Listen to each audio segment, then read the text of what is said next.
आज ये नवयुग कॉलोनी के सभागार का उद्घाटन के मौके के ऊपर मौजूद इस इलाके के तमाम नौजवानों, बुजुर्गों, साथियों और विशेष तौर के ऊपर यहाँ पर उपस्थित मिसेस गाड़े, मुझे जाती तौर के ऊपर बड़ी खुशी है कि बहुत अच्छा सामाजिक सभागार यहाँ पर बनाया गया है। ये कमेटी के लोग जब मेरे पास आए थे, उन्होंने मांग की थी कि यहाँ पर एक सभागृह चाहिए, सामाजिक सभागृह। जब मैं आया था यहाँ पर और मैंने देखा कि इतनी अच्छी खूबसूरत कॉलोनी है, बहुत अच्छे अच्छे बंगले हैं और आप लोगों ने इसके लिए जगह छोड़ कर रखी थी। जब मैं अंदर आया यहाँ पर तो देखा हूँ कि कुछ इलाके बचे हुए हैं जिसके अंदर डेवलपमेंट होना है। लेकिन कमेटी को मैं बताना चाहता हूँ कि अब 5 साल का वक्त खत्म हो गया है, तो जितना फंड था वो फंड अब खत्म हो गया है। अगर दोबारा संधि मिलेगी तो दोबारा यहाँ पर जितना बचा हुआ काम है वो काम भी मुझे मालूम है कि बहुत सारे मैंने ऐसे बुद्ध विहार सभागृह, आप सिर्फ अपने इलाके के बारे में बात करेंगे, लेकिन मुझे तो पूरा जिला देखना है। और जो जिले के अंदर जितने सारे मैंने सामाजिक सभागृह या बुद्ध विहार बनाए हैं, तो उसे देखते हुए यकीनन मैं आपको इतना दावे के साथ कह सकता हूँ कि पिछले 20 साल के अंदर इतने बुद्ध विहार और सामाजिक सभागृह नहीं बनाए थे जितने मैंने 5 साल के अंदर बनाए थे। और मैं सिर्फ ये जबानी नहीं कह रहा हूँ, मैं जब लोगों के बीच में जाऊंगा तो लोगों को मैं ये बताऊंगा कि कहाँ पे किस गांव के अंदर क्या काम किया गया है। चाहे फिर वो बुद्ध लेनी के अंदर 20-25 लाख रुपये देकर वहां पर सुशोभीकरण जो किए हैं, और भी बहुत सारी बातें हैं। और मैं इसलिए मेरा दायित्व समझ रहा हूँ, क्योंकि मैं आज अगर दिल्ली गया हूँ लोकसभा के अंदर आपका एक नुमाइंदा बनकर, आपका रिप्रेजेंटेटिव बनकर, तो ये सब आप लोगों की मेहनत का नतीजा है। आप लोगों ने जो मेहनत मेरे लिए की थी, आप लोगों का जो आशीर्वाद था, आप लोगों का जो प्यार था, जिसकी वजह से आज मैं आपकी आवाज बनकर दिल्ली के पार्लियामेंट के अंदर जाकर बैठा हुआ हूँ। और पूरी ईमानदारी के साथ मैंने कोशिश किया है कि 5 सालों के अंदर मैं जो भी एक आम आदमी के जो मुद्दे हैं उन मुद्दों को लेकर पहुंच सकूं। वैसे तो खासदार 5 साल का होता है, खासदार का एमपी का टर्म 5 साल का होता है, लेकिन दुर्भाग्यवश मैं जैसे ही खासदार बनकर आया तो मोदी जी ने मेरे पीछे पीछे कोरोना वायरस भी लेकर आ गए थे।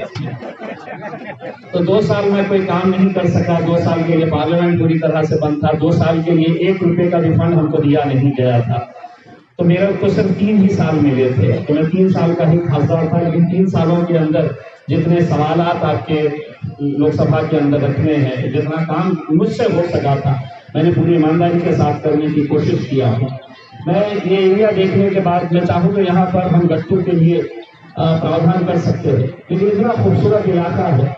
ये गट्टू से उतनी शोभा नहीं आएगी अगर इस इलाके को आप अच्छा खूबसूरत गार्डन अगर बना देते हो, और उसके लिए भी मैं आपकी मदद करने के लिए तैयार हूँ। मैं महानगर पालिका के गार्डन डिपार्टमेंट के पास बहुत सारा फंड है।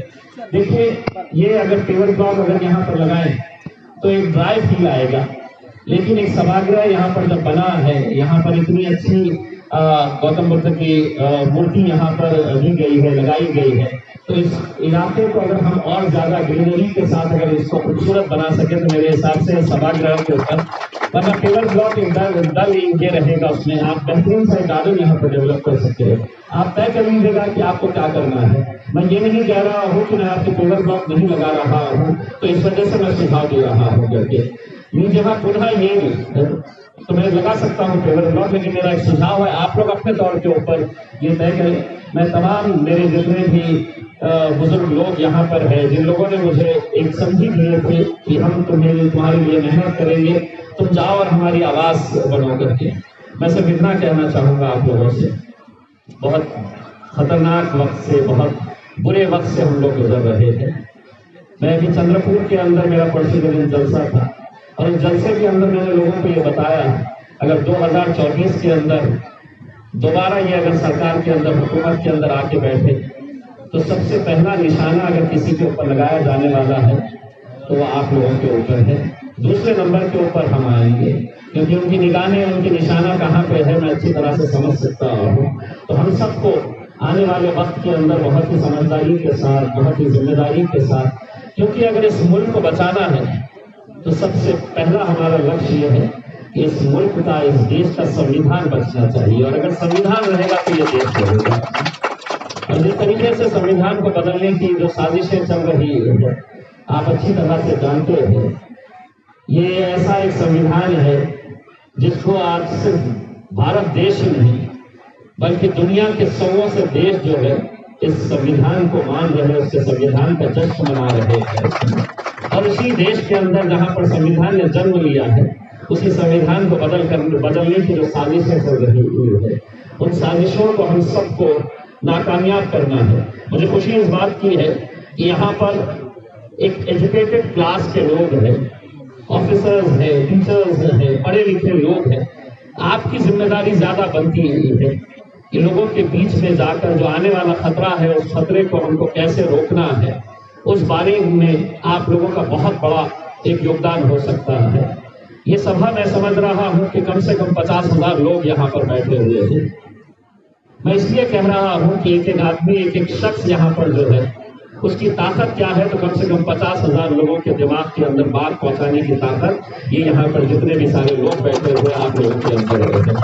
मुझे और भी दूसरे कार्यक्रम के लिए जाना है, तो इसलिए मैं ऑर्गेनाइजिंग कमेटी से माजरत चाहता हूँ, मैं माफी चाहता हूँ, कार्यक्रम की अध्यक्षा से मैं माफी चाहता हूँ कि मुझे जाना है, मैं ज्यादा वक्त नहीं दे पा रहा हूँ, लेकिन जब भी मौका मिलेगा मैं जरूर यहाँ पर आऊँगा। और अगर आपने गार्डन बनाने का ये करिए है तो मुझे एक मरतबा फिर से पत्र लेकर आ जाइएगा। ये सभागृह अगर बना है तो मैं ईमानदारी के साथ ये कहना चाहूंगा कि समाज के अंदर कुछ लोग ऐसे होते हैं जिनके अंदर एक तड़प होती है कि मुझे कुछ करना है, हमारे समाज के लिए कुछ करना है। और जिन लोगों के अंदर ये तड़प है, उसमें एक मेरा साथ जो जुड़ा हुआ है लड़का है संदीप भालेराव, इसके लिए तालियां बजाइए। ये जब भी मेरे कैबिन के अंदर आता है तो मुझे मालूम पड़ जाता है कि कुछ तो भी लेकर आया है ये, कि यहाँ पर भी बनाना है करके। और अगर मुबारकबाद के हकदार है तो ये पूरी कमेटी है जो मेरे पास लगातार मेरे पास फॉलो अप करके रहे हैं ये सभागृह बनाने के लिए। तो आप ही लोगों की मेहनतों का नतीजा है कि आज यहाँ पर एक सभागृह बना है करके। इस इलाके को और कैसा खूबसूरत बनाया जा सकता है, यकीनन मैं आगे इसके लिए पूरा विचार करूंगा, पूरा ध्यान दूंगा उसके अंदर की बहुत ही खूबसूरत सभागृह बना है। इसके अंदर रोशनी होनी चाहिए, इसके अंदर एक अच्छा गार्डन होना चाहिए और ये इलाका और भी ज्यादा खूबसूरत होना चाहिए। कल मैं रहूं ना रहूं, लेकिन लोगों ने ये याद रखना चाहिए कि देखिए इस इलाके के अंदर एक खासदार हुआ करता था, वो आया था और इसलिए बना कर गया था। बस यही इरादे से मैं काम करता उसमें। राजनीति के अंदर कब क्या होगा किसी को कोई पता नहीं होता है, कौन जीतेगा कौन हारेगा कोई पता नहीं होता है, लेकिन कम से कम जब तक है एक ईमानदार कोशिश तो किए है हमने इस शहर को, इस जिले के अंदर जितने अच्छे काम हो सकते हैं वो काम करने के लिए। मेरे पास ऑल इंडिया रेडियो के एक इंटरव्यू लेने के लिए मेरे पास आए थे और उन्होंने मुझसे कहा कि आपको 2 मिनट का एक इंटरव्यू हमें देना है कि आपने 5 सालों के अंदर क्या काम किया है एज अ खासदार। मैंने उनसे कहा कि मैं 2 मिनट में नहीं, मैं 20 सेकंड के अंदर बोलना चाहूंगा। इस शहर के अंदर जो जाति, धर्म और मजहब की दीवारें खड़ी की गई थी, उन दीवारों को गिराने का काम मैंने किया है। इस समाजों को जोड़ने का काम किया है मैंने। भाईचारगी का जो एक मैसेज, एक संदेश जो देना चाहिए लोगों के अंदर, उसने मैं ये मानकर चलता हूँ कि इस मुल्क की सबसे बड़ी खूबसूरती ये है कि पूरी दुनिया के अंदर शायद ही भारत देश ऐसा कोई देश होगा जहां पर इतनी सारी जाति, धर्म और मजहब के लोग रहते हैं और उसे यही सब लोग जब मिलते हैं तो भारत देश बनता है। लेकिन अगर इस देश के अंदर अगर आप एक ऐसे गुलदस्ते को हटाना चाह रहे हैं जिसके अंदर अलग अलग रंगों के फूल लगे हुए हैं और सिर्फ एक ही रंग का फूल का गुलदस्ता बनाना चाह रहे हैं, तो वो इतना खूबसूरत नहीं रहेगा जितना ये खूबसूरत देश आज अलग अलग रंगों से बना हुआ है। तो हमारी सबकी यही दुआ होनी चाहिए कि जो अलग अलग फूलों का गुलदस्ता है वो गुलदस्ता हमारे देश में हमेशा कायम रहे। बहुत बहुत धन्यवाद। जय भीम, जय भीम। Thank you.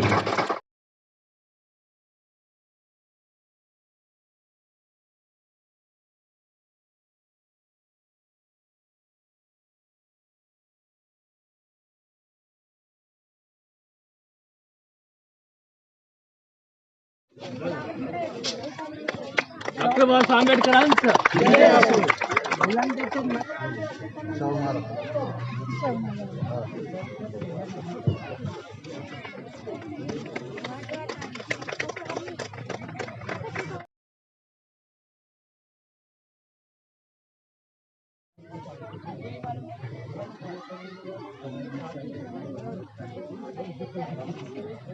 अध्यक्ष महोदय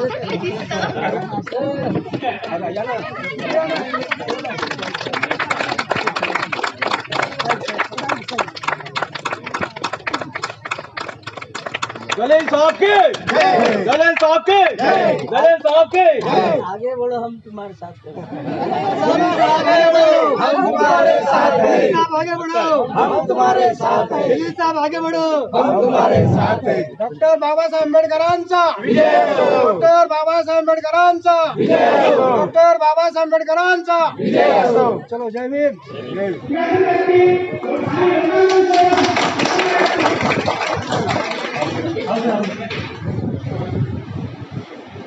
सर इनके हाथ से घूमरे सर जनता करांजा